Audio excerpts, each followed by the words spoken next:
తిరుపతి, విశాఖపట్నం మధ్య super fast double decker AC రైలును శుక్రవారం కేంద్ర రైల్వే శాఖ మంత్రి సురేష్ ప్రభు వీడియో కాన్ఫరెన్స్ ద్వారా ప్రారంభించారు.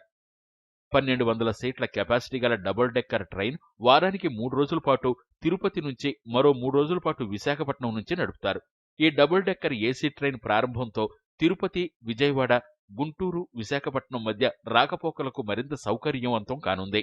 ఎంతో కాలంగా ఎదురుచూస్తున్న ఏపీ ప్రయాణికులకు ఇది నిజంగా తీపివార్తేనని నాయకులు చెబుతున్నారు. తిరుపతి రైల్వే స్టేషన్లో జరిగిన ఈ కార్యక్రమానికి ఎంపీ శివప్రసాద్, మంత్రి బొజ్జల గోపాలకృష్ణ, ఎమ్మెల్యే సుగుణమ్మ తదితర రైల్వే అధికారులు పాల్గొన్నారు. ఢిల్లీలో వీడియో కాన్ఫరెన్స్ ద్వారా ఆయన పచ్చజెండా ఊపగానే ఇక్కడ మంత్రులు, నాయకులు పచ్చజెండా ఊపి ఈ రైలును ప్రారంభించారు. ఈ సందర్భంగా తిరుపతి ఎమ్మెల్యే సుగుణమ్మ మీడియాతో మాట్లాడుతూ, నిత్యం అభివృద్ధి మంత్రం జపించే ముఖ్యమంత్రి మనకు దొరకటం అదృష్టమన్నారు. చంద్రబాబు నాయుడు సహకారంతో మరిన్ని నూతన ట్రైన్ సదుపాయాలు రాష్ట్రానికి వస్తాయని ఆమె తెలిపారు.